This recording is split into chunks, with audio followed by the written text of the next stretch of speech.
A mechanic helped a woman with twin daughters trapped in a blizzard. 2 days later, a helicopter landed in front of his house, and a billionaire changed his life forever. The asphalt vanished beneath a thick, white curtain. Sophie gripped the steering wheel so tightly that her knuckles turned white, contrasting with the red polish on her perfectly manicured nails. Her green eyes, usually calm, were now wide with fear, fixed on the road dissolving before her. "Mom, I'm scared," Leia whispered from the back seat, her voice trembling as much as Sophie's hands on the wheel. "Shh, it's going to be all right, sweetheart," Sophie answered automatically, but her voice betrayed her own uncertainty. She glanced quickly in the rearview mirror, seeing the identical faces of Leia and Emma, two peas in a pod, with golden curls and bright blue eyes filled with worry. The blizzard had arrived unexpectedly, turning what should have been a peaceful drive into a white nightmare. Snowflakes pelted the windshield like tiny projectiles, creating a constant roar that blended with the muffled sound of the engine and the occasional sobs from the twins. Sophie tried to concentrate. She had to get her daughters out of there. She had to take them somewhere safe, far from the past that haunted them. Her thoughts were interrupted by a sharp cry from Emma. "Mum, watch out!" The world spun. One moment, Sophie was struggling to keep control of the car. The next, they were spinning, spinning, spinning. Sky and earth swapped places repeatedly in a macabre dance.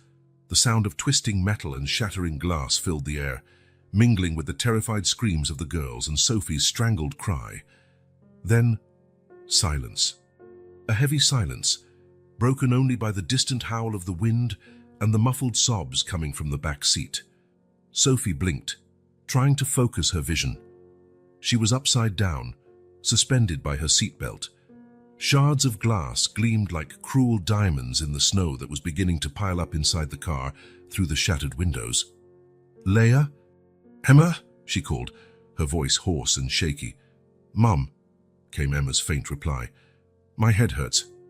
"I'm here, sweetheart. Leia?" A sob was Leia's only response, but it was enough for Sophie to know that both girls were alive, for now.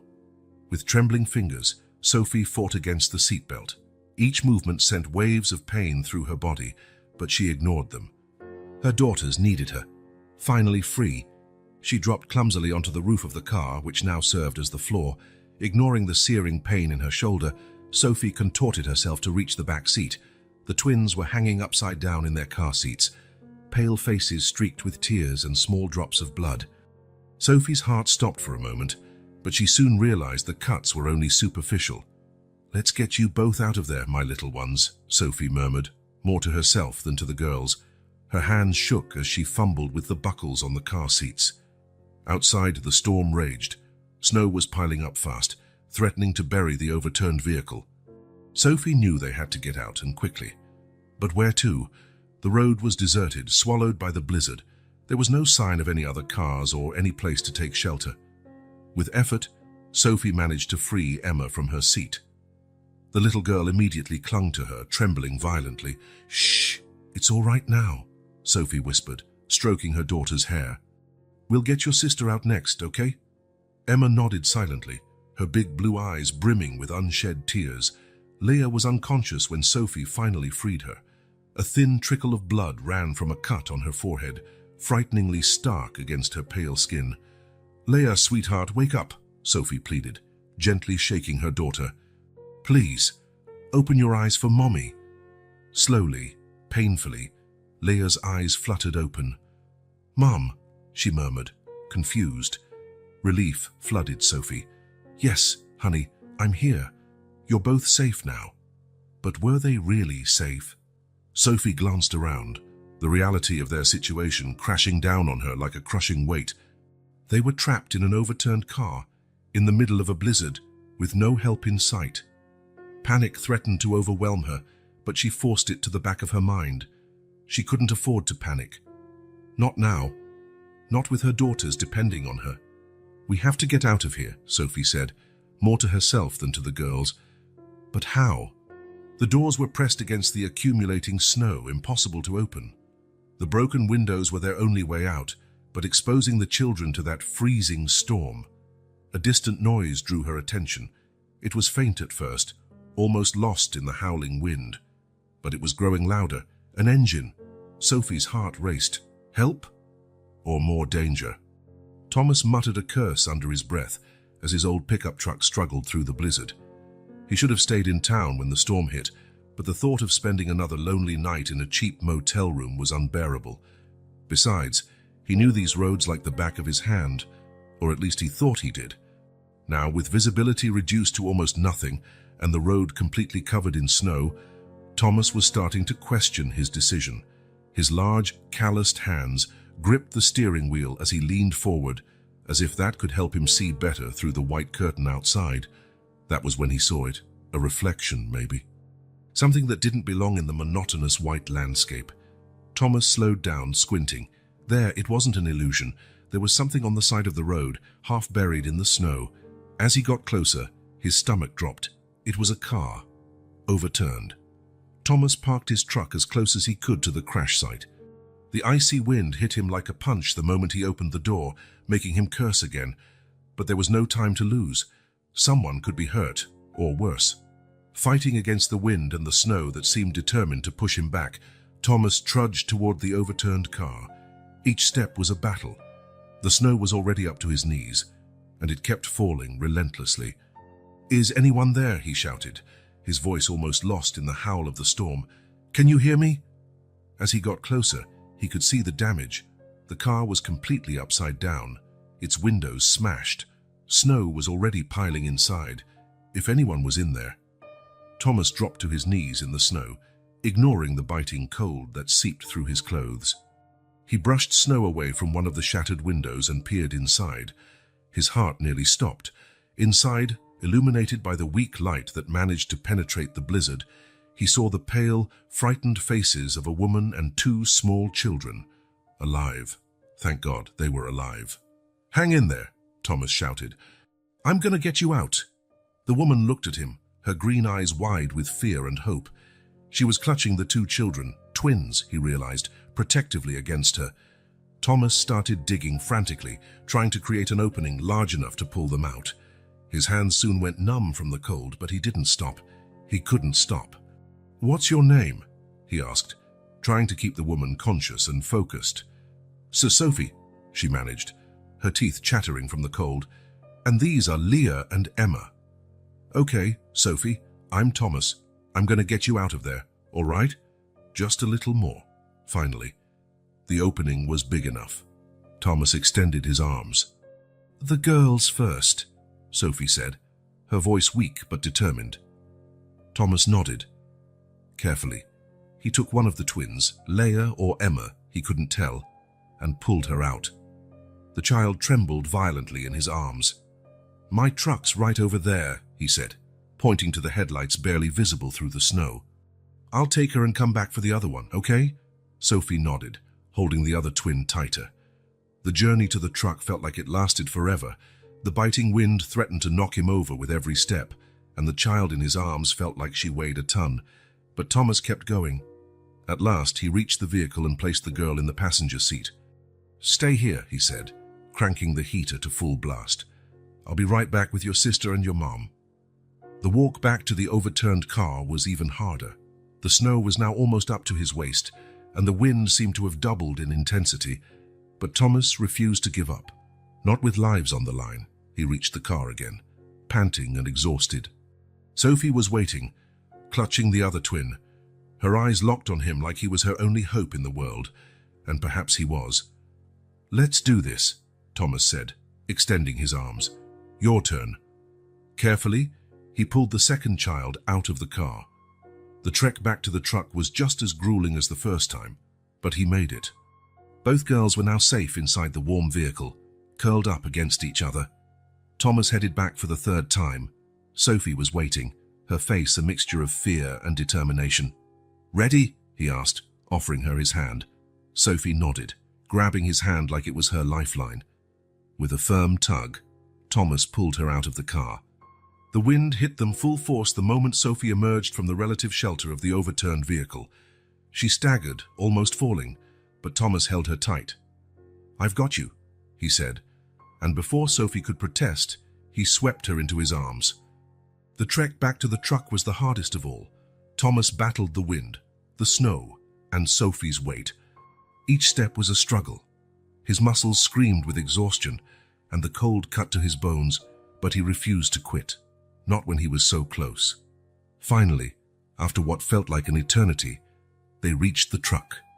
Thomas placed Sophie on the driver's seat, beside the twins, who clung to their mother immediately.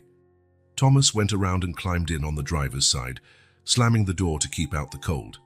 For a moment, all that could be heard were their ragged breaths and the truck's engine humming softly. "Are you all okay?" Thomas asked, looking at Sophie and the girls. Sophie nodded, hugging her daughters. "Thanks to you," she said, her voice thick with emotion. You saved our lives." Thomas shrugged, uncomfortable with the gratitude. "I did what anyone would do," he mumbled. But as he started the truck and drove slowly through the storm, Thomas knew that wasn't entirely true. Not everyone would have stopped. Not everyone would have risked their own life to save strangers. And while the blizzard continued to rage outside, inside the warm truck, something new was beginning. A bond forged by danger and courage, binding four strangers together in ways none of them could have predicted. The road ahead was hidden by snow, uncertain and potentially dangerous, but Thomas knew that whatever happened, he didn't regret stopping. Because sometimes, it's in the fiercest storms that we find our true strength. And sometimes, in the midst of chaos, we find connections that change our lives forever. Thomas kept his eyes on the road ahead, his hands steady on the wheel as the truck plowed slowly through the blizzard. The silence in the cab was broken only by the soft hum of the heater and the occasional sobs from the twins. Sophie looked at the man beside her, studying his focused profile. She was still shaking, both from cold and shock, but a wave of gratitude warmed her inside. This stranger had risked his own life to save them. How could she ever begin to thank him?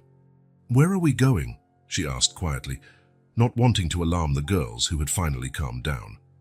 Thomas cast a quick glance her way before turning his attention back to the road. "My house is about 15 miles from here. It's the closest and safest place I know, if that's okay with you." Sophie nodded, strangely comfortable with the idea of going to a stranger's home. After all, this stranger had just saved their lives. "Yes, that's fine, thank you." The rest of the trip passed in tense silence, punctuated only by the wind howling outside and the occasional jolt from the truck's suspension as it hit potholes hidden under the snow. Sophie kept her arms wrapped tightly around her daughters, as though afraid they might vanish if she let go. After what felt like an eternity, Thomas finally slowed down and turned onto a narrow road, almost completely covered in snow. "We're almost there," he announced, his voice hoarse with fatigue. Minutes later, the truck's headlights revealed a small wooden house, partially obscured by the swirling snow. Thomas parked as close as he could to the front porch. "Stay here," he said, shutting off the engine. "I'll open up the house and come back for you." Before Sophie could protest, Thomas had stepped into the storm. She watched him struggle against the wind toward the front door, unlock it, and disappear inside. Moments later, lights came on, throwing a welcoming glow through ice-covered windows. Thomas reappeared on the porch, waving them over. Sophie took a deep breath, bracing herself for the storm once again. "Okay, girls," she said, turning to Leia and Emma. "We're going to run inside now. Ready?" The twins nodded bravely, though their eyes were still wide with fear. Sophie opened the truck door, and the icy wind hit them instantly. Holding her daughter's hands tightly, she led them through the deep snow to the porch. Thomas was waiting, reaching out to help them up the slippery steps. Once inside, he quickly closed the door, silencing the roar of the storm. The warmth of the house enveloped them like a blanket. It was simple but cozy, a living area combined with a small kitchen and a hallway that likely led to the bedrooms. "Come on, sit by the fire," Thomas said, guiding them to a stone fireplace where flames already crackled. He disappeared for a moment and returned with a stack of blankets. "Here, these will help you get warm." Sophie thanked him silently, wrapping the twins in blankets before settling herself. The warmth of the fire began to thaw her numb limbs, bringing with it a wave of exhaustion. Thomas moved about the kitchen, the sounds of cupboards opening and closing filling the air. "I'll make some hot chocolate," he said over his shoulder. "It'll help warm you from the inside." While Thomas worked in the kitchen, Sophie looked at her daughters. Leah and Emma were huddled together, their eyes heavy with fatigue. The fear was still there, but it was slowly being replaced by exhaustion. "It's all right now," Sophie murmured, stroking their hair. "We're safe." Thomas returned with 4 steaming mugs of hot chocolate. He handed them out carefully, making sure the girls' drinks weren't too hot. "Thank you," Sophie said, accepting her mug. "For everything. I don't know what would have happened if you hadn't shown up." Thomas sat in an armchair opposite her, his serious gaze meeting hers. "No need to thank me. I just did what anyone would do." But they both knew it wasn't true. Not everyone would have stopped. Not everyone would have risked their life for strangers during a storm. A comfortable silence fell between them, broken only by the crackling fire and the occasional contented sighs from the twins as they sipped their hot chocolate. Sophie felt tension begin to leave her body, replaced by overwhelming fatigue. Thomas must have noticed, because he stood up. "You must be exhausted. I have a guest room where you and the girls can rest. Tomorrow, when the storm passes, we can figure out what to do next." Sophie nodded gratefully. The thought of a warm bed was almost irresistible at that moment. Thomas led them down the hallway to a small bedroom with a double bed. He quickly changed the sheets and brought more blankets.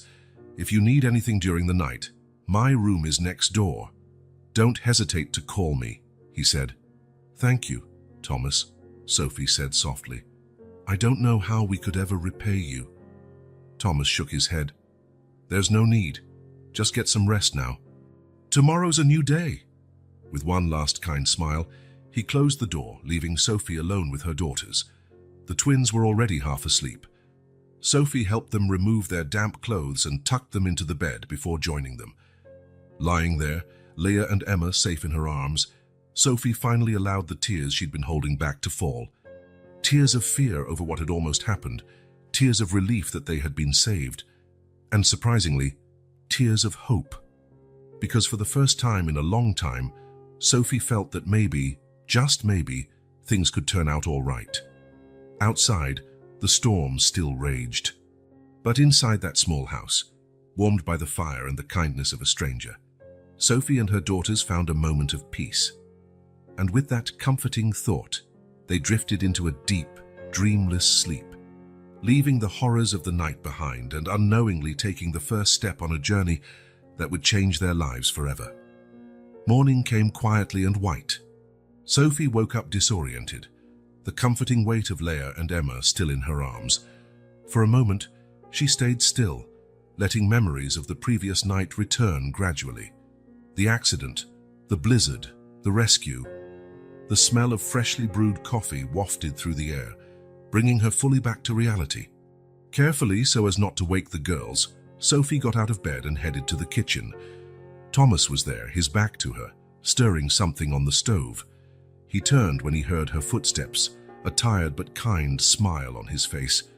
"Good morning," he said quietly. "I hope I didn't wake you.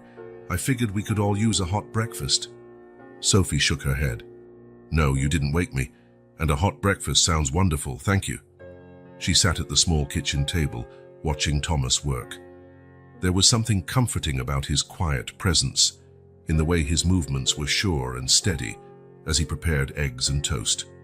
"How are the girls?" Thomas asked, placing a plate in front of her. "They're still asleep," Sophie answered, picking up her fork. "I think exhaustion finally caught up with them." Thomas nodded, sitting across from her with his own plate. "And you, how are you feeling?" Sophie hesitated, stirring her eggs absently. "Honestly, I don't know. Grateful, certainly. Still a bit scared." And she paused, searching for the right word. "Lost, I guess." Thomas watched her with understanding eyes but didn't press. They ate in silence for a few minutes, the only sounds the clink of cutlery and the distant moan of the wind outside. Finally, Sophie put her fork down and looked out the window. The snow was still falling, though not as heavily as the night before. "I guess we're not going anywhere anytime soon," she murmured. "No," Thomas agreed. "The roads will probably be blocked for at least a day or two." He paused, seeming to weigh his next words. "You're welcome to stay here until it's safe to leave." Sophie felt a wave of relief wash over her. The thought of facing the outside world, even after the snow cleared, was daunting.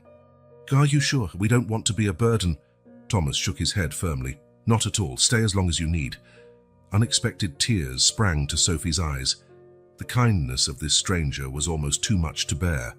"Thank you," she whispered. "You have no idea how much that means." Thomas gave her a gentle smile, briefly touching her hand. "We all need help sometimes." At that moment, the sound of small footsteps drew their attention.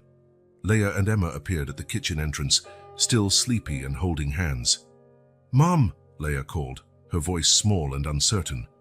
Sophie stood immediately, going to the girls and hugging them. "I'm here, sweethearts." "Everything's okay." Thomas stood as well, smiling at the twins. "Good morning, girls. Who's hungry?"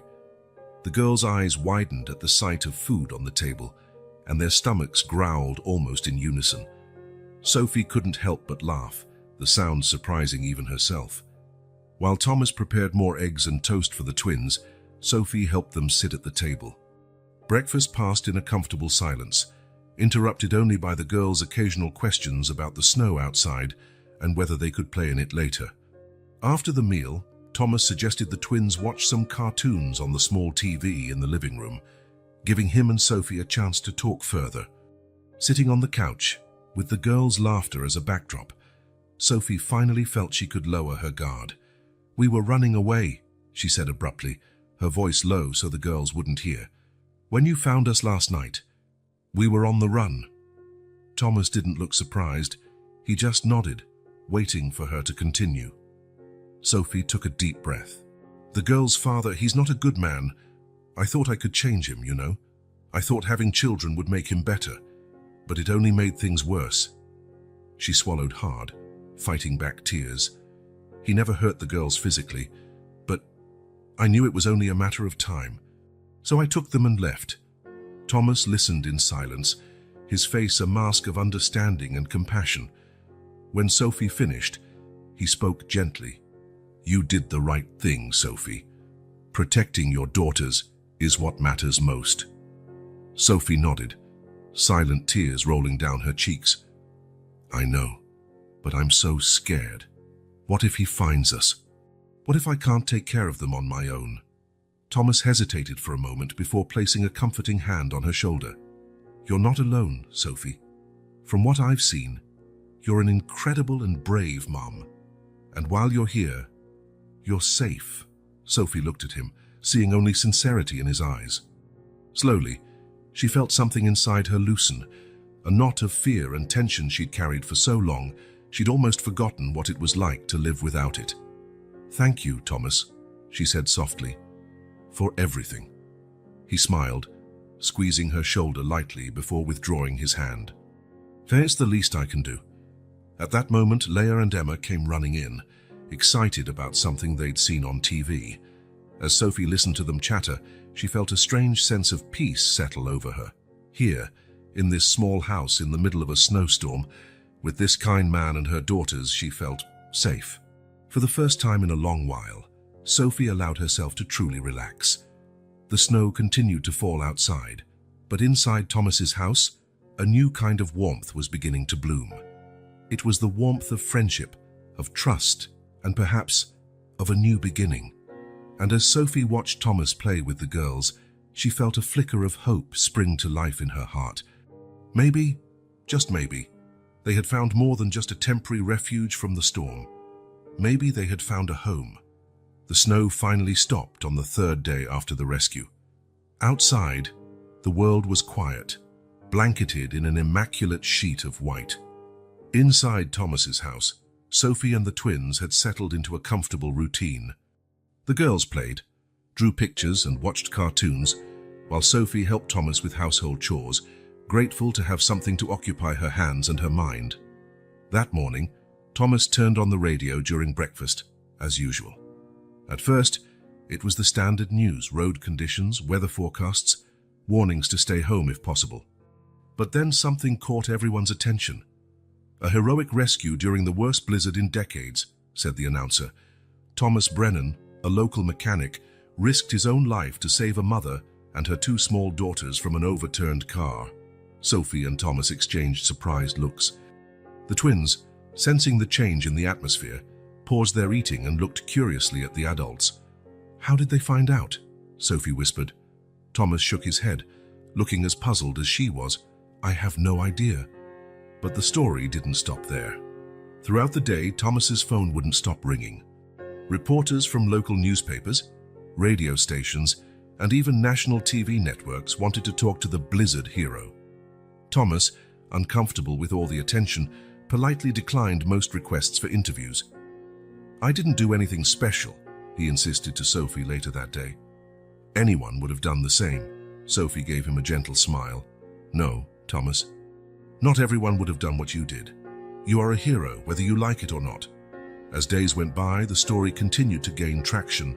The roads were finally cleared, and soon news vans began appearing in the small town, hoping to get an interview with Thomas or the family he had rescued. Sophie was horrified to realize her photo had been circulated. She hadn't given permission, and she feared her ex-husband might see it. Thomas, noticing her panic, did his best to keep the reporters away from the house. "You're safe here," he assured Sophie. "I won't let anyone bother you." But the media was persistent. Finally, after a week of constant harassment, Thomas agreed to do a single interview for the local TV station, hoping it would satisfy the public's curiosity so they could move on. The interview took place in Thomas's workshop. Sophie and the girls watched from the house, peering through the kitchen window. Thomas looked uncomfortable under the bright lights and cameras, but he spoke sincerely about the night of the rescue. "I just did what anyone would do," he said, his large, calloused hands fidgeting in his lap. "I saw someone in need of help and helped. There's nothing heroic about that." The reporter smiled, clearly charmed by Thomas's modesty. "But not everyone would have risked their life in such a dangerous storm. What made you stop?" Thomas was silent for a moment, his gaze briefly drifting to the kitchen window where he knew Sophie was watching. I couldn't just drive by, not when I knew someone might be in trouble. I guess we all need each other sometimes, you know? And if we can help, we should." Sophie felt tears well up in her eyes at Thomas's words. She hugged Leah and Emma closer, grateful once again for this kind man who had saved them. The interview ended shortly after, and Thomas practically ran back to the house, relieved to be away from the cameras. "You were great," Sophie said as he walked in. Thomas shrugged, a slight flush coloring his cheeks. "I hope it's enough for them. I'm tired of all this attention." But the spotlight was far from over. The story of the heroic rescue aired that night, not just on local TV, but also on a national news channel. Miles away, in a luxurious penthouse overlooking the New York City skyline, Paul Duchamp watched the news while sipping an expensive whiskey. At 60, Paul was an imposing man, with well-groomed silver hair and piercing blue eyes that seemed to evaluate everything and everyone. He was about to turn off the TV and retire for the night when something on the screen caught his eye, a brief shot of a woman during a report about a blizzard rescue. But it was enough to make Paul's heart stop for a moment. "It can't be," he muttered, leaning forward in his leather armchair. The report continued, revealing more details about the rescue. And there she was again, the young woman with long dark hair and familiar green eyes he hadn't seen in years, but which haunted his dreams every night. "Sophie," Paul whispered, his voice trembling. He watched, transfixed, as the report detailed the dramatic rescue. His daughter, his Sophie, had nearly died in a blizzard, and he hadn't even known. Paul's hands shook as he picked up his phone. "Jenkins," he barked the moment his assistant answered. "Find out everything you can about a blizzard rescue that happened recently. A mechanic, Thomas something, and Sophie. My Sophie was there. Find her, Jenkins. Find my daughter." Paul hung up without waiting for a response. He got up and walked to the window overlooking the city. Outside, New York's lights shone as always, oblivious to the emotional storm unfolding inside the penthouse. Old memories he'd long suppressed came rushing back. Sophie at 5, laughing as he twirled her through the air. Sophie at 10, proudly showing him a drawing she'd made. Sophie at 15, yelling at him, tears streaming down her young face as she accused him of never being there. And then the memory that haunted him most of all, Sophie, at 18, standing in the doorway with a suitcase in her hand, saying she was leaving and wanted nothing more to do with him. Paul closed his eyes, feeling the weight of years of regret on his shoulders. He'd made so many mistakes, putting his work and ambition above his family time and again. And now he had a chance to make things right, a chance to reconcile with his daughter, to meet his granddaughters. "I won't waste this opportunity," Paul murmured to himself, his resolve growing stronger. "I'll fix this, Sophie. I promise." The following days were a blur of frantic preparations. Paul used all his considerable resources to locate Sophie and plan his trip. Jenkins, as efficient as ever, soon returned with all the necessary information. "She's staying with the mechanic, sir," Jenkins reported, "in a small town a few hours away. I've arranged a helicopter to take you there whenever you're ready to depart." Paul nodded absently, his mind already racing through potential scenarios for reuniting with Sophie. Would she forgive him? Would she even speak to him? On the morning of his departure, Paul found himself standing in front of the mirror, adjusting his tie for the 10th time. He looked every bit the powerful businessman he was, but inside, he felt like a scared boy about to face the biggest challenge of his life. "It's time, sir," Jenkins said softly from the doorway. Paul took a deep breath, squaring his shoulders. "Yes, let's go." The helicopter flight seemed to last both an eternity and no time at all. Paul watched out the window as the landscape shifted from skyscrapers to suburbs, and finally to snow-covered fields. His heart pounded faster with every mile they traveled. At last, the pilot announced they were arriving. Paul saw the small town appear on the horizon, then a modest house with a large workshop beside it, Thomas's place. The helicopter landed in a nearby field, kicking up a swirl of snow. Paul emerged, shielding his eyes from the icy wind. He could see movement at the house, curtains shifting, curious faces peering out. With determined steps, Paul walked toward the house.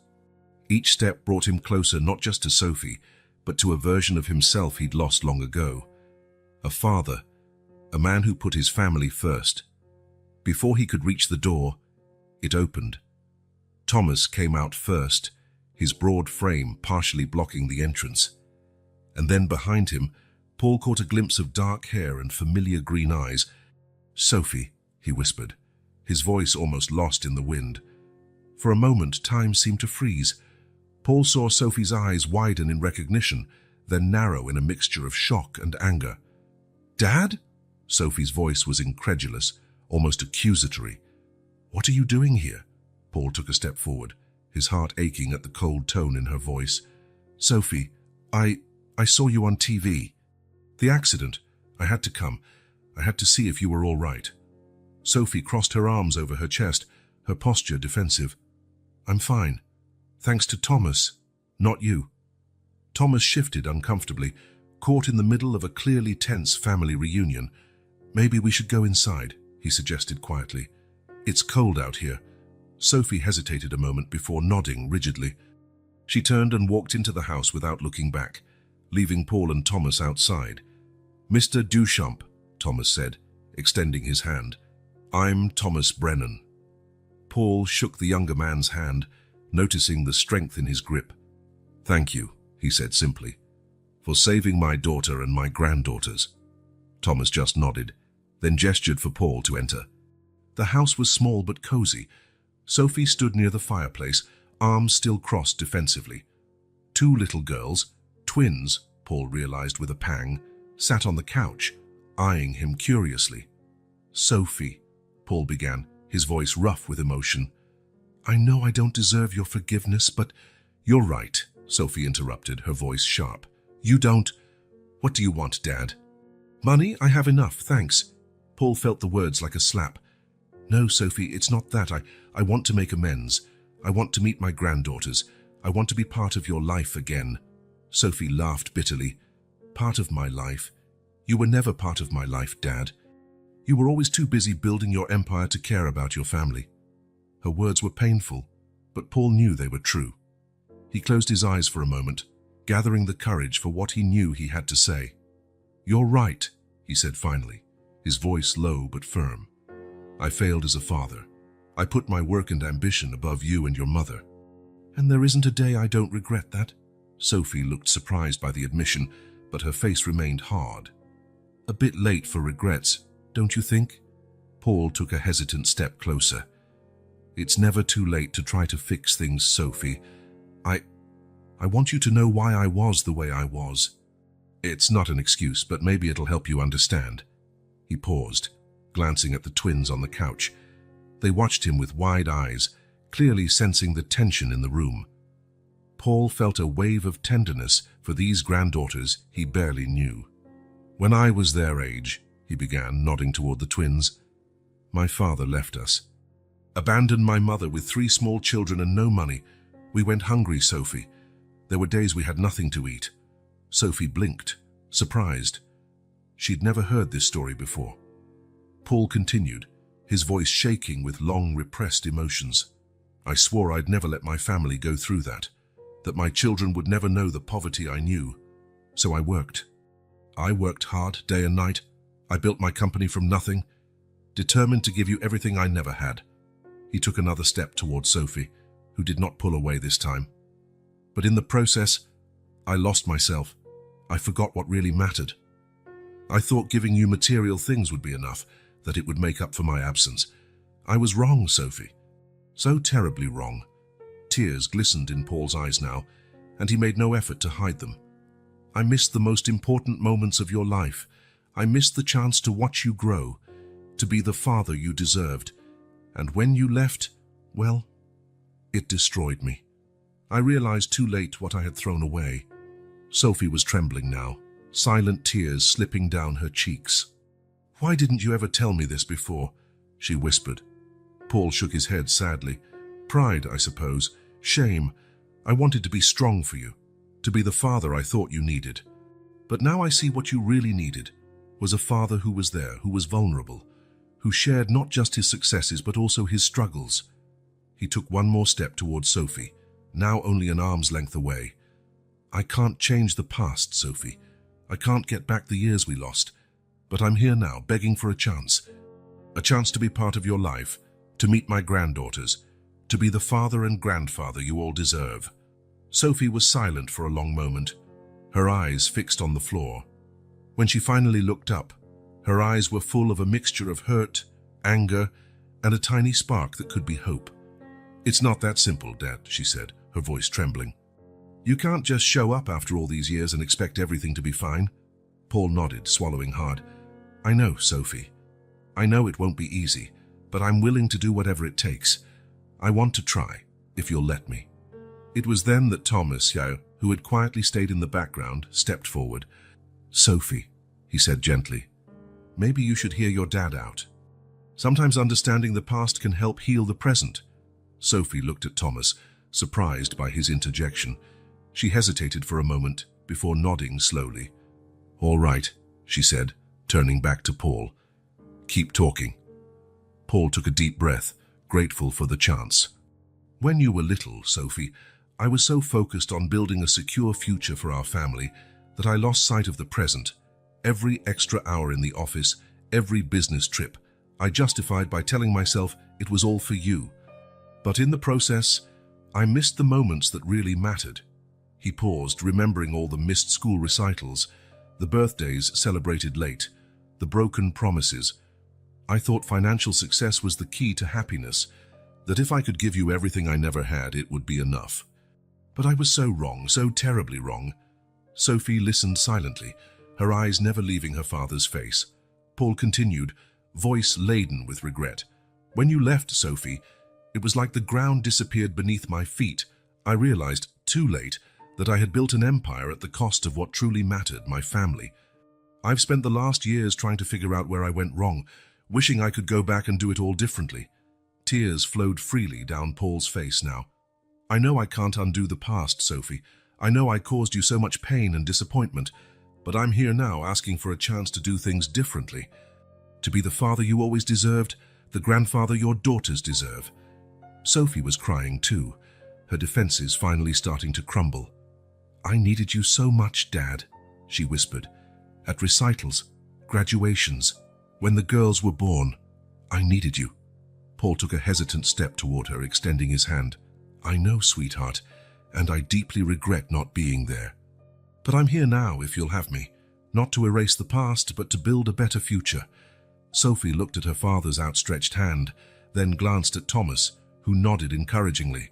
Slowly, hesitantly, she took a step forward and placed her hand in Paul's. "I'm not sure I can forgive you completely yet," she said softly, "but maybe we can try.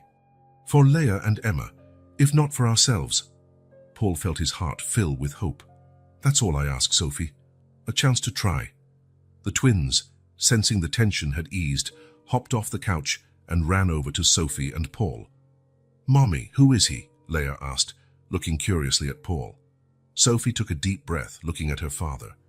"Girls, this is your grandpa Paul." Paul knelt, meeting the girls at eye level. "Hello, Leia, Emma. I'm very, very happy to meet you." As Paul began to talk to his granddaughters, Sophie stepped back a bit, finding herself next to Thomas. She looked at the man who had become her protector, her friend, and perhaps something more. "Thank you," she said quietly, "for encouraging me to listen." Thomas smiled, his gentle eyes meeting hers. "Sometimes we just need a little courage to give a second chance. You're strong, Sophie. You can handle this." Sophie nodded, turning her gaze to Paul and the girls. There was still a long road ahead, many hard conversations to come, many wounds to heal. But in that moment, watching her father interact with her daughters, Sophie felt a small spark of hope kindle in her heart. The future was uncertain, but for the first time in a long while, it felt full of possibilities. And as the sun began to set outside, casting a golden glow through the windows, the little house was filled with a new energy, the energy of forgiveness, reconciliation, and new beginnings. The days following Paul's dramatic arrival were an emotional roller coaster for everyone involved. Sophie alternated between moments of cautious openness and defensive withdrawal, while Paul did his best to earn his daughter's trust, one tentative step at a time. The twins, Leia and Emma, oblivious to the adults' emotional complexities, were simply delighted by the presence of their new grandpa, who showered them with attention and gifts. Thomas, for his part, remained a steady and reassuring presence, offering silent support to Sophie and acting as an unofficial mediator between father and daughter. His home, once a quiet refuge, now buzzed with a new and sometimes tense energy. It was on a sunny afternoon, about a week after his arrival, that Paul expressed an interest in seeing Thomas's workshop. "I'd like to see where you work," he said during breakfast. "If it's not an inconvenience, of course." Thomas, a bit surprised by the request, nodded. "Sure, that's no problem. We can go after lunch if you like." Sophie cast a worried glance at Thomas, but he reassured her with a small smile. He understood her concern. Paul was still an unknown element in their lives, and Sophie was protective of the space she and the girls had found with Thomas. After lunch, Thomas and Paul walked to the workshop together. The winter air was still cold, but the sun shone brightly, slowly melting the piled-up snow. Paul Keyes, in his expensive coat and leather shoes, looked out of place in the small town, but there was a determination in his steps that spoke of his desire to connect, to understand his daughter's world and the people who were now part of it. Stepping into the workshop, the familiar smell of motor oil and heated metal enveloped them. Thomas watched as Paul took in the organized tools, the cars in various stages of repair, the grease stains on the concrete floor. "So, this is where the magic happens," Paul commented, a slight smile on his face. Thomas chuckled softly. "I'm not sure I'd call it magic, but yeah, this is where I spend most of my time." He began showing Paul some of the projects he was working on, explaining the repairs with an enthusiasm that even surprised him. Paul listened attentively, asking occasional questions that revealed genuine interest. As they strolled through the workshop, Paul's eyes were drawn to a wall near Thomas's workbench. Among calendars of auto parts and technical diagrams hung a small, framed photograph. Paul moved closer, squinting at the picture. It showed a middle-aged woman with a warm smile, her arms around a younger Thomas. Her hair was brown with streaks of grey, and her eyes, Paul felt his heart accelerate. Those eyes were unmistakable. "That's—" Paul began, his voice faltering. Thomas stepped up beside him an affectionate smile on his face as he looked at the photo. "My mom, Marie, this was taken on the day I opened the shop." Paul felt as if the ground had vanished beneath him. Marie. Marie Brennan, a name he hadn't heard in decades, but which now flooded his mind with memories. Marie, young and radiant, laughing as they danced in a college bar. Marie, tears in her eyes, telling him they couldn't be together. Marie, vanishing from his life as abruptly as she'd entered it. And now, looking at Thomas, Paul began to notice things he hadn't seen before. The shape of his jaw, the set of his eyes, the curve of his nose, features Paul saw every morning in the mirror. "Thomas," Paul said, his voice trembling slightly, "how old are you?" Thomas looked at Paul, puzzled by the sudden change of subject. 35. Why? Paul did a quick mental calculation. 35 years ago, that was exactly when he and Marie, your mother, Paul began, choosing his words carefully. Did she ever talk about your father? Thomas's expression changed, a shadow passing over his face. Not much, he answered slowly. She always said he was a good man, but that circumstances separated them before I was born. Why are you asking? Paul's heart pounded in his chest. He knew what he was about to say could change everything, but he couldn't keep this suspicion to himself. Thomas, I knew your mother a long time ago. Thomas stood still, his eyes locked on Paul. What do you mean? Paul took a deep breath, mustering courage. Marie and we had a relationship when we were in college. It was brief but intense. Then suddenly she ended it and disappeared from my life. The silence that followed was heavy, loaded with unspoken implications. Thomas looked from Paul to the photo of his mother and back, his mind clearly racing to connect the dots. Are you saying, Thomas began, his voice low and tense. Paul nodded slowly. I think there's a possibility I might be your father, Thomas. The words hovered in the air between them, weighty and irreversible. Thomas took a step back, as if physically struck by the revelation. No, he said, shaking his head. No, that can't be true. My mom would have told me. She wouldn't hide something like that. Paul reached out a hesitant hand toward Thomas, but the younger man backed away further. I know this is a shock, Thomas. Believe me, I'm as surprised as you are. But look at us. Really look. Don't you see the resemblance? Thomas stared at Paul, really looked, and for the first time noticed the glaring similarities. The shape of their eyes, the line of their jaw, even the way both men stood with hands in their pockets when nervous, a gesture Thomas was doing right at that moment. This can't be happening, Thomas murmured, running his hands through his hair in frustration. Why wouldn't my mom tell me? Why would she lie about this? Paul took a cautious step toward him. I don't know, Thomas, but I think we need to talk to her, find out the truth. Thomas nodded slowly, still looking dazed. Yeah, you're right. I need to talk to her. Now. Without waiting for a response, Thomas hurried out of the workshop, leaving Paul alone with his turbulent thoughts. Paul looked once more at the picture on the wall, at Marie's smiling face, and felt a jumble of emotions: longing, anger, confusion, and above all, a deep sadness for all the lost years. Thomas drove like a man possessed to his mother's house, his mind a whirlwind of thoughts and emotions. He barely registered the journey, operating on autopilot, as he tried to process the possibility that everything he thought he knew about his origins might be a lie. When he arrived, he practically leaped out of the car and ran to the front door, pounding harder than he intended. Marie opened the door, her face lighting up at the sight of her son, but her expression quickly turned to concern when she saw his agitated state. Thomas, what's wrong? Are you all right? She asked, pulling him inside. Thomas entered, his emotions finally spilling over. Mom, I need you to tell me the truth, all of it. About my father. Marie paled, her eyes widening in surprise and fear. Thomas, what are you talking about? I've told you about your father. No, Mom, Thomas said, his voice trembling. You gave me vague stories about a good man's circumstances took away, but you never gave me details. You never told me who he really was. Marie sank onto the couch heavily, suddenly looking much older and more tired. Why are you asking this now, Thomas? What happened? Thomas began pacing back and forth, unable to contain his agitation. Paul Duchamp. Does that name mean anything to you, Mom? The shock on Marie's face was all the confirmation Thomas needed. She raised a trembling hand to her mouth, tears filling her eyes. How did you find out? She whispered.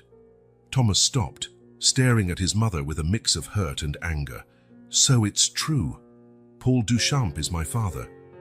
Marie nodded slowly, tears now streaming freely down her face. Yes, Thomas, Paul is your biological father.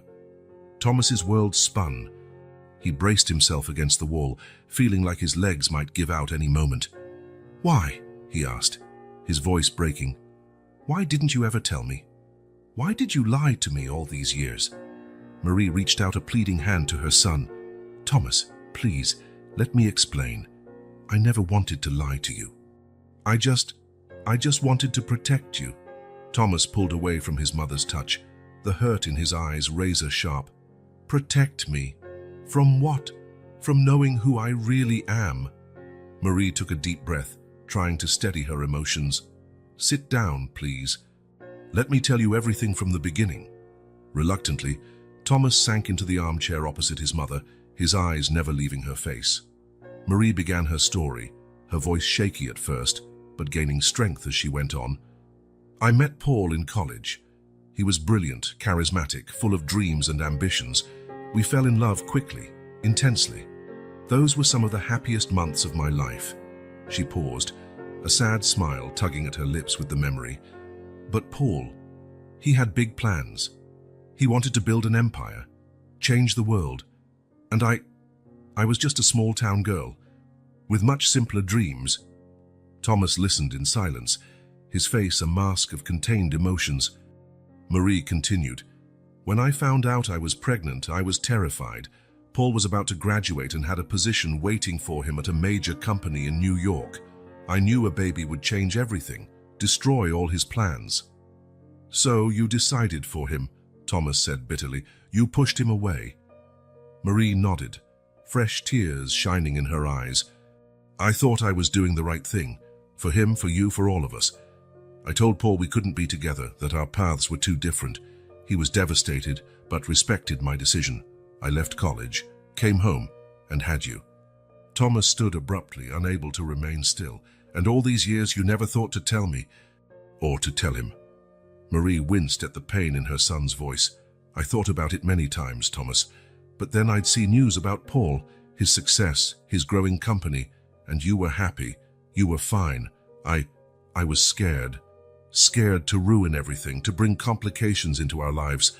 Thomas turned to face his mother, tears shining in his own eyes. You had no right to make that decision for us, Mom. You robbed me of the chance to know my father, robbed him of the chance to know me. Marie stood, stepping hesitantly toward Thomas. I know, my son, and I regret it every single day. I thought I was protecting you, but now I see I was wrong. You have every right to be angry with me. Thomas closed his eyes, feeling the weight of everything he had discovered. When he opened them again, there was a resolve there. I need to go. I need to process all of this. Marie nodded, not trying to stop him. I understand, but Thomas, please know that I love you. Everything I did, misguided though it was, I did out of love for you. Thomas paused at the door, looking back at his mother. I know, Mom. But right now, I just need time. With that, he left, leaving Marie alone with her regrets and her tears.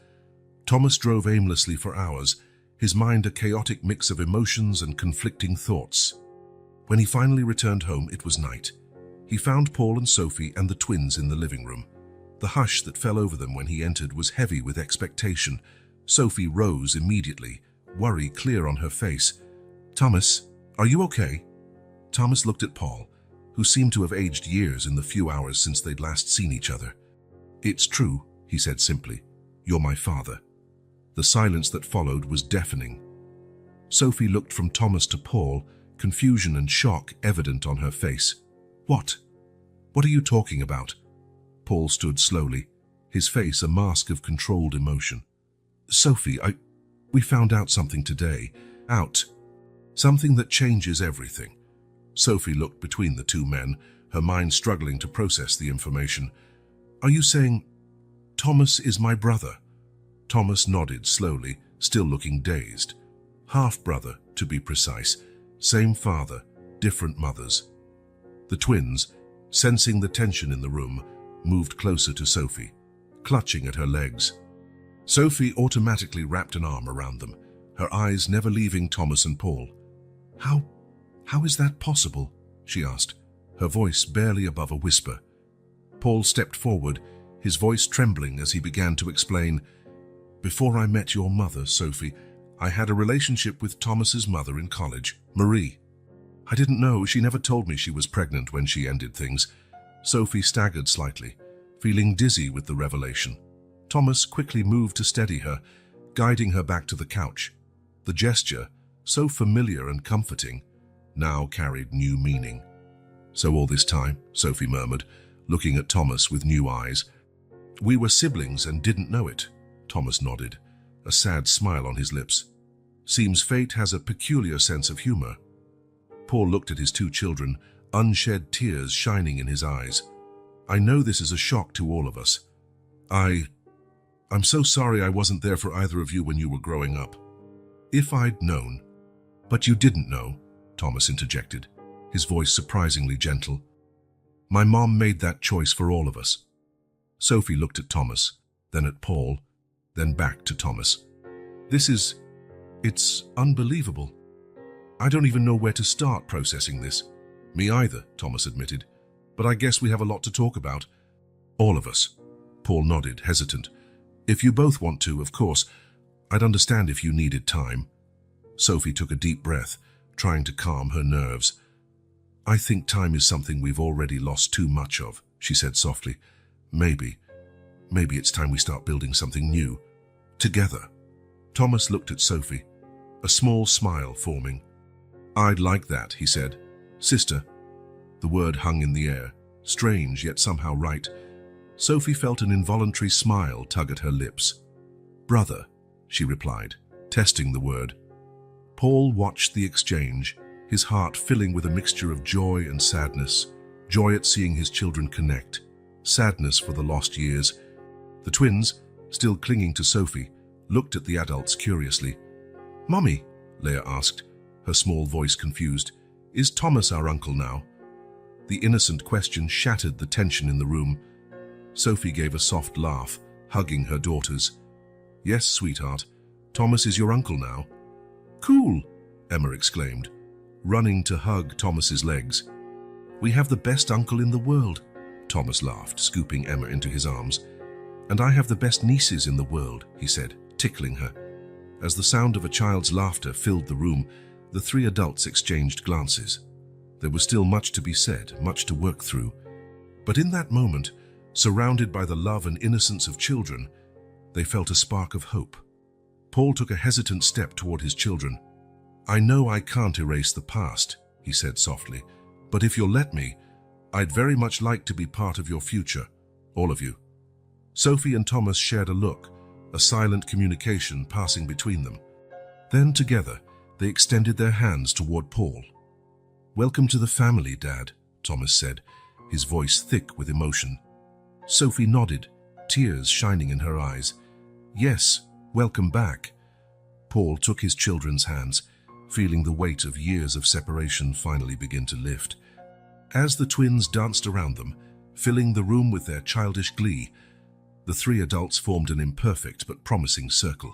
It was a new beginning, born of old secrets and deep hurts.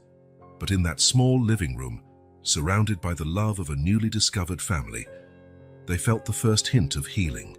The road ahead would be challenging, full of difficult conversations and complicated emotions, but for the first time in a long while, they would face those challenges together. As night fell outside, the little house glowed with a new light, the light of truth, forgiveness, and the possibility of a shared future. And though the world outside remained the same, for the reunited family within those walls, everything had changed, forever. The days following the revelation were a whirlwind of emotions for everyone involved. Thomas's once quiet home now thrummed with new and complex energy. Paul, determined not to waste this second chance, stayed in town, renting a small apartment nearby. One sunny morning, Paul knocked hesitantly on Thomas's door. Sophie answered, her face reflecting a mix of surprise and caution. "Good morning, Sophie," Paul said softly. "I was hoping we could all talk for a bit, if that's all right." Sophie hesitated a moment before nodding and opening the door wider. "Come in." "Thomas is in the kitchen with the girls." Paul followed her into the kitchen, where Thomas was making pancakes while Leah and Emma helped, their small hands covered in flour. "Grandpa Paul," the twins shouted in unison, running to hug his legs, leaving floury handprints on his expensive trousers. Paul laughed, kneeling to hug them back. "Good morning, my little ones. I see you're busy helping Uncle Thomas." Thomas glanced over his shoulder, giving a hesitant smile. "Morning, Paul. Care to join us for breakfast?" "I'd love to," Paul replied, feeling a lump of emotion in his throat. It was a simple gesture, but it meant a great deal. As they ate, Paul observed the dynamic between Sophie, Thomas, and the twins. There was a familiarity there, a comfort that he both envied and longed to be part of. "I've been thinking," Paul began, clearing his throat nervously. "I'd like to spend more time with all of you, get to know you better. Maybe we could do something together today." Sophie and Thomas exchanged glances, a silent conversation passing between them. "How about a picnic?" Sophie finally suggested. "The girls love the park by the lake." Paul smiled, grateful for the invitation. "That sounds wonderful." Later that day, they spread a checkered blanket on the grass by the lake. Paul felt a wave of nostalgia. "You know, I used to take Sophie on picnics when she was little," he commented, helping Emma sit down. Sophie looked at him, surprised. "I don't remember that." Paul smiled sadly. "You were very young. Those were precious moments, but unfortunately, all too rare." Thomas, sensing the mood shift, jumped in. "Well, it's never too late to create new memories, right?" His words seemed to break the tension. Sophie gave her father a hesitant smile. "You're right, Thomas. Let's enjoy the day." As the afternoon wore on, Paul found himself relaxing in his children's and grandchildren's company. He listened intently as Thomas spoke of his plans to expand the workshop, occasionally offering advice based on his business experience. Sophie, in turn, shared her hopes of going back to school, something she'd put off when the twins were born. "I always wanted to be a teacher," she admitted, watching the girls play at the water's edge. Paul felt a pang of regret. There was so much he didn't know about his own daughter. "Sophie, if you want to go back to college, I'd be honored to help. Financially, I mean." Sophie looked at him, a mix of emotions in her gaze. "Thank you, Dad, but I need to do this on my own. You understand?" Paul nodded, swallowing his disappointment. "Of course, I respect that, but the offer still stands if you ever change your mind." Thomas watched the exchange with interest.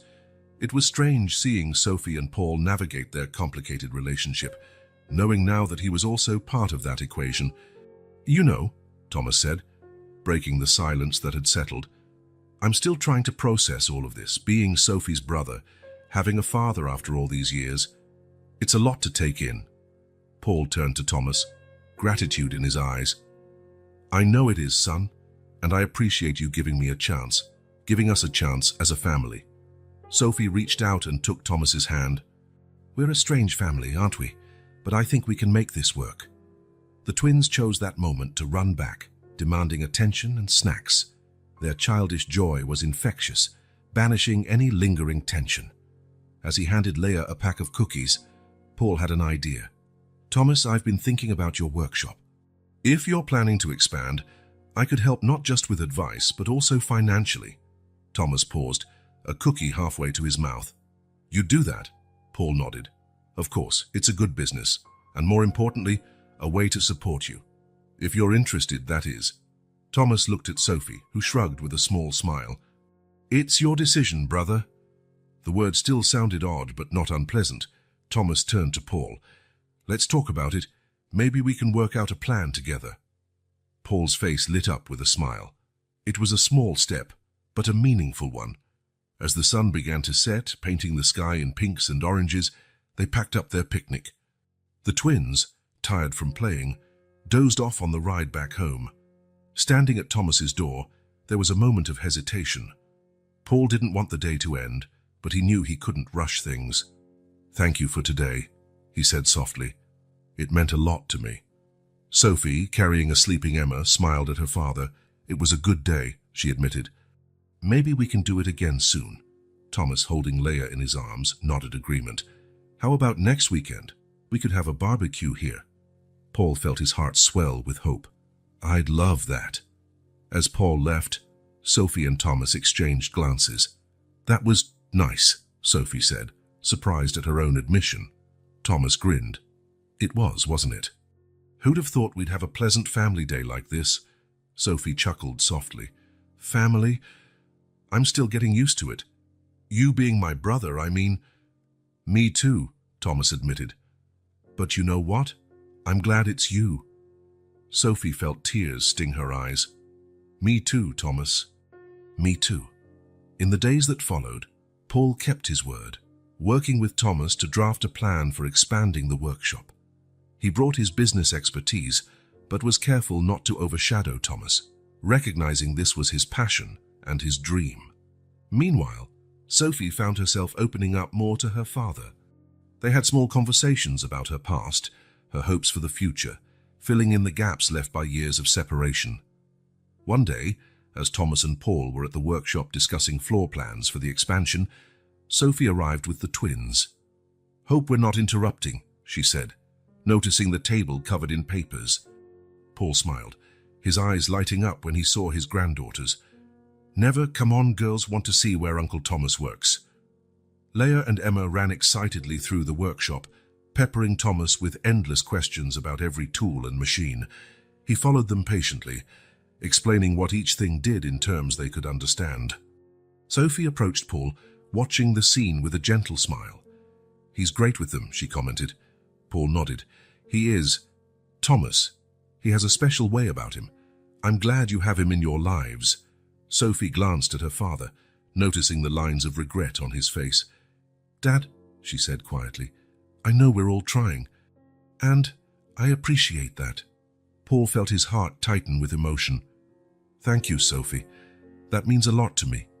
That night, after the twins went to bed, Sophie, Thomas, and Paul sat on the porch, sharing a bottle of wine.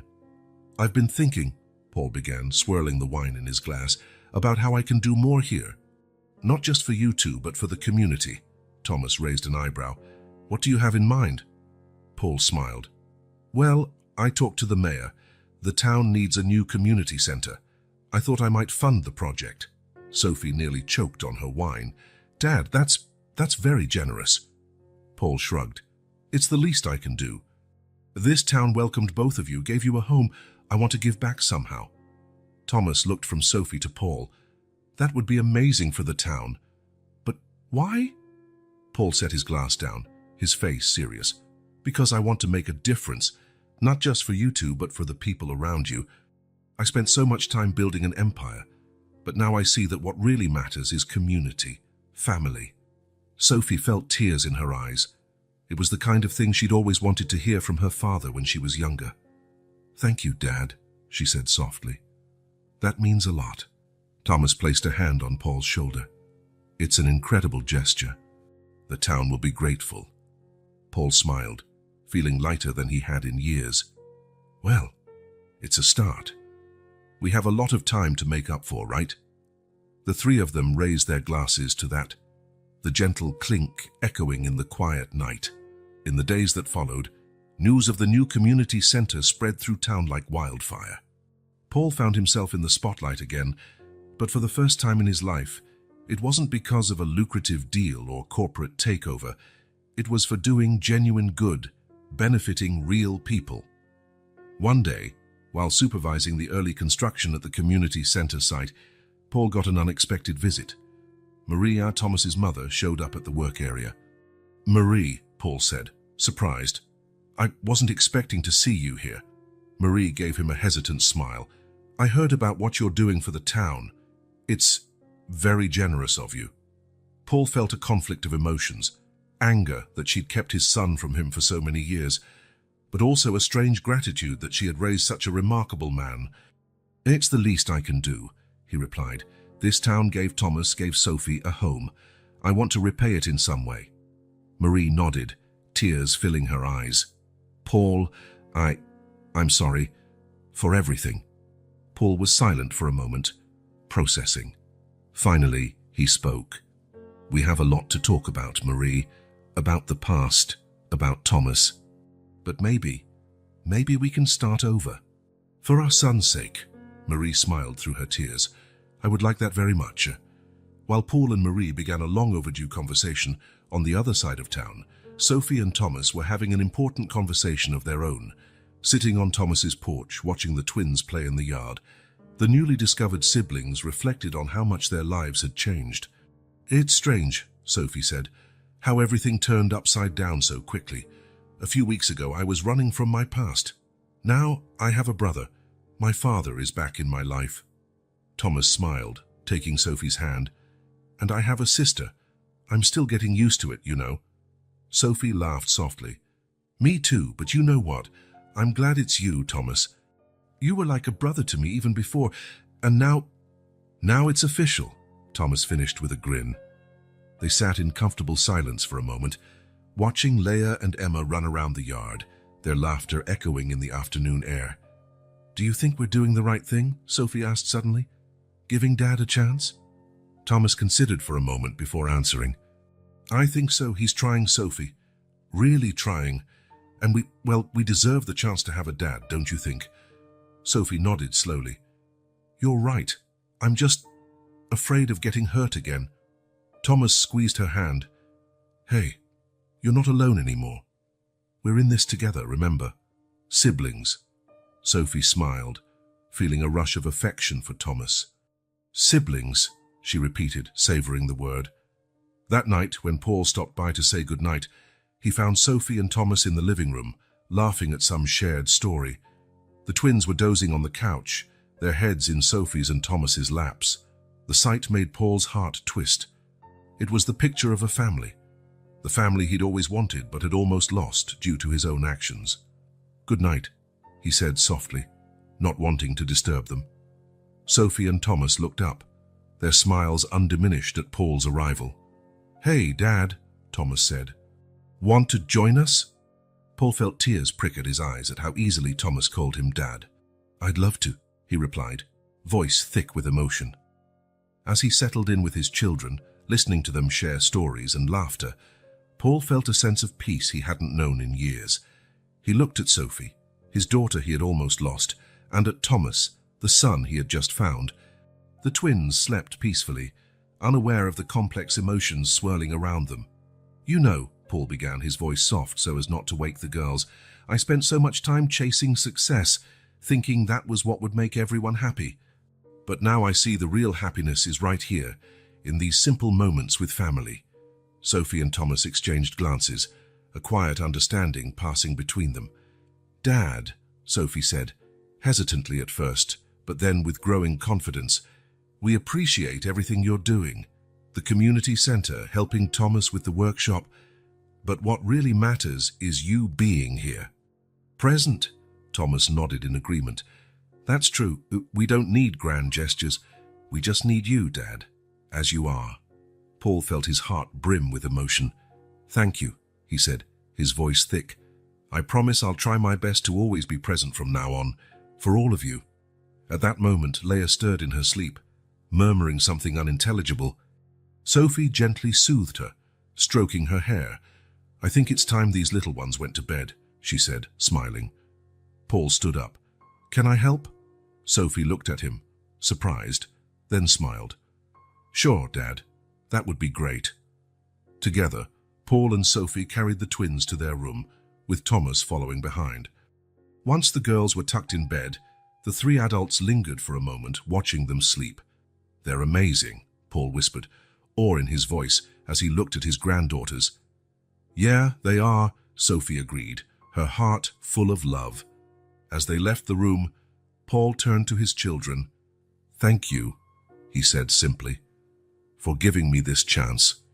I know I don't deserve it, but I promise I won't waste it." Sophie and Thomas exchanged another look before Sophie stepped forward and for the first time in years hugged her father. Thomas joined a moment later, enveloping them both. There, in the dim hallway of a modest house, 3 generations of a family finally reconnected. There was still much to resolve, many bridges to rebuild, but in that moment, there was hope. Hope for a future where the past would not define their relationships, where love and forgiveness would prevail over hurt and resentment.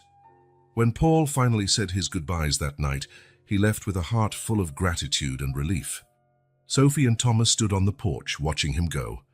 "Do you think we'll be okay?" Sophie asked softly. Thomas slipped an arm around his sister's shoulders. "It'll be hard at times, I'm sure. But yeah, I think we'll be okay. Together." Sophie leaned against him, feeling safer than she ever had. "Together," she repeated. As the stars shone overhead in the quiet night sky, the small house felt peaceful at last.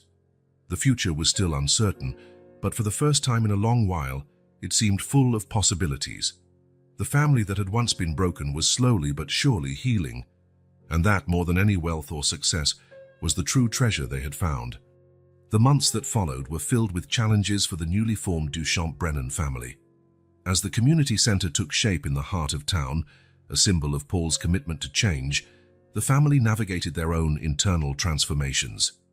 On a Saturday afternoon, while the twins played in the backyard under Thomas's watchful eye, Sophie found Paul on the porch, observing the scene with a wistful smile. "A penny for your thoughts," Sophie said, sitting beside her father. Paul sighed, turning to face his daughter. "I was just thinking about how much time I've lost. How many moments like this I've missed." Sophie nodded, understanding the mix of regret and gratitude in his voice. "But you're here now, Dad. That's what matters." At that moment, a sharp cry pierced the air. Leia had fallen, scraping her knee. Before Sophie could react, Paul was on his feet, hurrying toward his granddaughter. "It's all right, sweetheart," he murmured, scooping Leia into his arms. "Grandpa's got you." Sophie watched, her heart full, as Paul carried Leia inside, Thomas and Emma following closely. It was a sight she never imagined she'd see. Her father, the once distant magnate, entirely focused on tending to a scraped knee. Later that night, after the girls were in bed, Sophie found Thomas in the kitchen, making tea. "It was nice seeing Dad like that today, wasn't it?" Thomas commented, handing Sophie a mug. Sophie nodded, a gentle smile on her lips. "Yes, it was. He's really trying." Thomas hesitated a moment before speaking. "Sophie, there's something I want to tell you. I decided to accept Dad's offer to invest in the workshop." Sophie looked at her brother, surprised. "Really? I thought you wanted to do everything on your own." Thomas shrugged, a shy smile on his face. "I did, but I realized accepting help doesn't make me any less capable. And, well, it's nice to have a dad to guide me, you know." Sophie felt a wave of emotion pass through her. She knew exactly what Thomas meant. "I'm happy for you, Thomas. You both deserve this chance." As days passed, the family dynamic continued to evolve. Paul became a steady presence, not just in major events, but in the small routines of daily life. He showed up with coffee and donuts on Sunday mornings, helped the twins with their homework, and even learned to change a car's oil with Thomas. Not every moment was peaceful, though. One afternoon, Sophie received a phone call that visibly shook her. Thomas found her on the porch, trembling despite the warm weather. "Sophie, what's wrong?" he asked, worry clear in his voice. Sophie looked at her brother, tears in her eyes. "It was him, my ex-husband. He found me, Thomas. He wants to see the girls." Thomas felt a surge of protectiveness. He knew enough about Sophie's past to understand the fear in her eyes. "He's not getting anywhere near you or the girls, Sophie? I won't let that happen." Just then, Paul arrived, immediately sensing the tension. "What's going on?" Sophie hesitated, still not entirely comfortable sharing her vulnerabilities with her father. But Thomas, noticing her hesitation, stepped in. "Sophie's ex-husband got in touch. He's threatening to come here." Paul's expression hardened. "He won't lay a finger on you or the girls, Sophie. I'll take care of it." Sophie looked at her father, surprised by the fierceness in his voice. "Dad, you don't have to." Paul knelt in front of Sophie, taking her hands in his.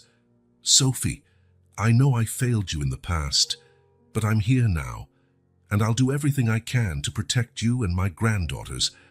Please trust me." Meeting her father's eyes, Sophie saw something she'd never seen before, an unwavering determination to safeguard his family. Slowly, she nodded. In the days that followed, Paul mobilized his resources. He hired lawyers to handle any legal threats from Sophie's ex-e, increased security around the house, and ensured Sophie and the girls were never alone.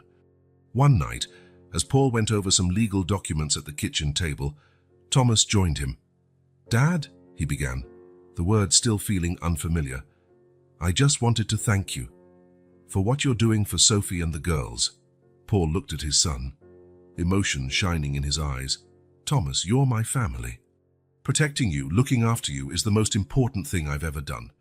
Thomas felt a lump in his throat. "You know, for a long time, I wondered what it would be like to have a father. Now I know." Paul stood, pulling Thomas into a tight embrace. "Son, I know I came into your life late, but I promise I'll spend the rest of it trying to make up for lost time." As father and son shared this moment, Sophie watched from the doorway, silent tears rolling down her cheeks. She realized that, for the first time in her adult life, she felt truly safe. Not just physically, but emotionally. She had a family, a support network that loved her unconditionally. Weeks passed, and thanks to Paul's efforts and Thomas's unwavering support, Sophie's ex-husband's threats were neutralized. He was legally barred from approaching Sophie or the girls, and life gradually returned to normal. On a sunny afternoon, the family gathered in the backyard for a barbecue. The twins' laughter filled the air while Paul tried, unsuccessfully, to flip burgers on the grill. Thomas laughed, taking over before lunch went up in smoke. Sophie watched the scene, her heart full. She approached Paul, who was staring at the grill with comic defeat. "Dad," she said softly, "thank you for everything." Paul turned to her, surprise on his face. "Sophie, you don't have to thank me. She cut him off with a tight hug. "No, I do. You've changed, Dad, really changed, and I'm proud to be your daughter." Paul felt tears in his eyes as he returned Sophie's embrace. "Oh, Sophie, I love you so much, my daughter." Thomas joined them, turning it into a group hug. The twins, noticing the moment, ran over to join, their small hands clutching at the adult's legs. There, in the modest backyard under the summer sun, the Duchamp-Brennan family stood united. They had faced the past together, overcome fears and doubts, and emerged stronger. Paul looked at his children, at his granddaughters, and realized he had finally found true success. Not in bank accounts or corporate empires, but in the love and trust of his family. The smell of burning burgers reminded them of reality, prompting laughter. While Thomas scrambled to save lunch, Paul took Sophie's hands. "Are we okay?" he asked, a rare vulnerability in his voice. Sophie smiled, squeezing her father's hands. "Yes, Dad, we're okay. We're more than okay." And so, surrounded by the warmth and joy of their rebuilt family, they faced the future together, stronger than ever. 1 year passed since that summer afternoon in the backyard, and Thomas's house was now decorated for Christmas. Wreaths adorned the doors, twinkling lights outlined the windows, and the aroma of freshly baked cookies filled the air. In the center of the living room stood a majestic fir tree, gleaming with colorful ornaments, many of them handmade by the twins. Beneath its branches, piles of presents eagerly awaited opening. Paul, hair now more silver than before but eyes shining with youthful warmth, sat on the floor with Leia and Emma, helping them assemble a complex puzzle. "Grandpa, look! I found the reindeer's nose piece!" Leia exclaimed, holding it up triumphantly. Paul laughed, taking the piece with mock reverence. "Excellent work, Detective Leia. Now where do you think it fits?" Sophie watched from the kitchen, a soft smile on her lips as she prepared hot chocolate. A year ago, she would never have imagined this scene. Her father, the once distant business mogul, utterly absorbed in a children's puzzle with his granddaughters. Thomas entered the kitchen, carrying more firewood for the hearth. Noticing his sister's thoughtful gaze, he asked, "What are you thinking about?" Sophie sighed, a mix of contentment and reflection in her voice. "How everything has changed. How we've changed." Thomas nodded, understanding perfectly. "It's amazing, isn't it? Who'd have thought we'd all be here celebrating Christmas together as a family?" The front door opened, and Marie stepped in, shaking snow from her coat. "Merry Christmas, everyone," she called, arms laden with gifts. Paul stood to help her, and for a moment their eyes met. There was a complex history there, years of secrets and regrets, but also forgiveness and new understanding. "Merry Christmas, Marie," Paul said softly, taking the packages from her arms. The twins ran over to hug their grandmother, bombarding her with questions about presents and stories of Santa Claus. As the family gathered in the living room, everyone found their place, Sophie and Thomas on the couch, Paul in his favorite armchair, Marie in a seat near the fireplace, and the twins on the rug, surrounded by toys and gift wrap. Paul looked around, his heart overflowing with emotion. "Before we continue with the festivities," he began, his voice slightly shaky, "I'd like to say a few words." Everyone turned to him, attentive. "A year ago, I was a different man, a lonely man, focused only on business and material success. I lost sight of what truly matters." He paused, swallowing the lump in his throat. "But thanks to all of you, this wonderful family, I rediscovered the real meaning of life. Sophie, Thomas," he glanced at each of them, "you gave me a second chance I didn't deserve, and I'm forever grateful." Sophie felt tears fill her eyes, reaching out to hold Thomas's hand. Paul continued, "Marie, thank you for raising such a remarkable son and for allowing me to be part of his life now. And to my granddaughters, you two have brought so much joy and light into my world. I love all of you more than words can express." A moment of emotional silence followed, until Thomas spoke. "Daddy, I think I speak for all of us when I say we're equally grateful for you.